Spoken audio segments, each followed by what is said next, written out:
Manteswar story টেলারে আপনাকে স্বাগতম। আজ আমরা আবার একটি আকর্ষণীয় গল্প নিয়ে ফিরে এসেছি। হেডফোন লাগান আর শুরু করা যাক। আজকের আলোচনা একটা বেশ রোমাঞ্চকর ক্রাইম থ্রিলার গল্প নিয়ে। নাম শেষ অটোযাত্রা। হ্যাঁ, এটা একটা কাল্পনিক ঘটনা, কিন্তু বেশ গায়ে কাটা দেওয়ার মতো।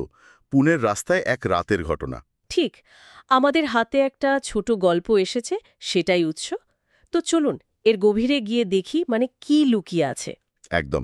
এই গল্পের মূল বিষয়টা হলো একটা আপাতদৃষ্টিতে খুব সাধারণ অটোযাত্রা সেটা কিভাবে ভয়ঙ্কর হয়ে উঠতে পারে।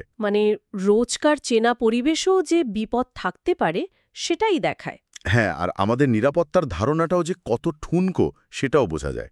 তো গল্পটা শুরু হচ্ছে পুনেতে এক বর্ষার রাতে। হুম। ঋষভ, একজন সফটওয়্যার ইঞ্জিনিয়ার, অফিস থেকে বেরিয়ে দেখল তার বাইকটা খারাপ। ও আচ্ছা। হ্যাঁ, তো উপায় না দেখে একটা অটো ধরল। সাধারণ ঘটনা। একদম, কিন্তু চালকটা একটু অন্যরকম, কালো চশমা পরা আর খুব চুপচাপ। এই চুপচাপ থাকাটা একটু খটকা লাগার মতো শুরুতেই। তারপর চালক কি করল, একটা অচেনা অন্ধকার রাস্তা ধরল। বলল নাকি শর্টকাট। শর্টকাট রাতের বেলা অচেনা রাস্তায়, এটা তো একটু সন্দেহজনক। ঠিক তখনই ঋষভের ফোনে নেটওয়ার্কও নেই। ও, তাহলে তো কমপ্লিটলি বিচ্ছিন্ন। এটা একটা অশুভ ইঙ্গিত মনে হচ্ছে। ব্যাপারটা আরও জটিল হল যখন অটোটা হঠাৎ করে থামল একটা বেশ নির্জন জায়গায়। থামল কেন? চালক খুব ঠান্ডা গলায় ঋষভকে বলল পেছনে তাকাতে না। পেছনে তাকাতে বারণ করল? হ্যাঁ, কিন্তু জানেন তো, বারণ করলে যেন কৌতূহল বাড়ে। ঋষভ তাকিয়ে ফেলল পেছনে। আর কি দেখল? দেখল যে পেছনের সিটে একজন মুখোশ পরা লোক বসে আছে, হাতে একটা ছুরি। কি সর্বনাশ! যে সিটটা এতক্ষণ খালি ছিল। হ্যাঁ, খালিই ছিল। হঠাৎ করে কোত্থেকে এলো লোকটা? এটা কি কোনো ম্যাজিক নাকি? না না, ম্যাজিক নয়। এটা স্পষ্টতই একটা পরিকল্পিত ফাঁদ। এরপর তো আর সময় দেয়নি, ঋষভকে দড়ি দিয়ে বেঁধে ফেলল। ও! তার মানি ব্যাগ, মোবাইল, অফিসের ল্যাপটপ সব কেড়ে নিল। সব নিয়ে নিল? তারপর? তারপর তাকে অজ্ঞান করে একটা মাঠের মাঝখানে ফেলে দিয়ে চলে গেল। ফেলে দিয়ে গেল, কিন্তু তাকে প্রাণে মারল না? না, সেটাই অদ্ভুত। শুধু জিনিসপত্র নিয়ে অজ্ঞান করে ফেলে রেখে গেল। এটা কিন্তু একটা ভাবার বিষয়। কেন মারল না?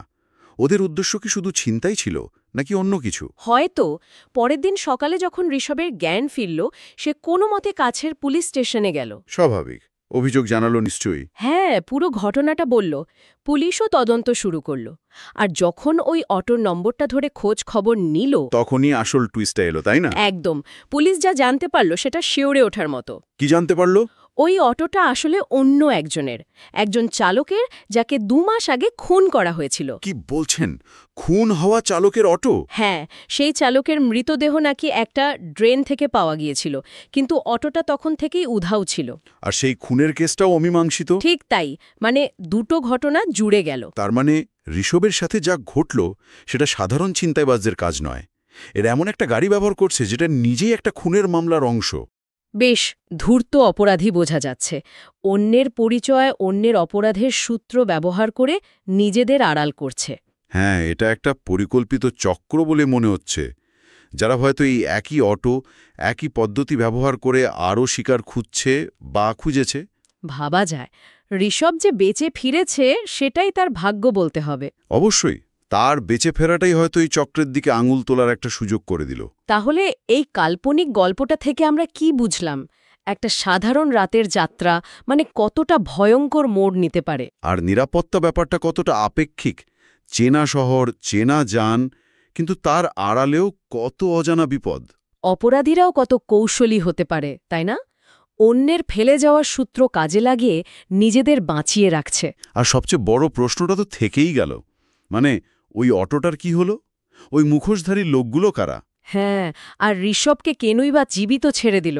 ওদের আসল উদ্দেশ্য কি ছিল?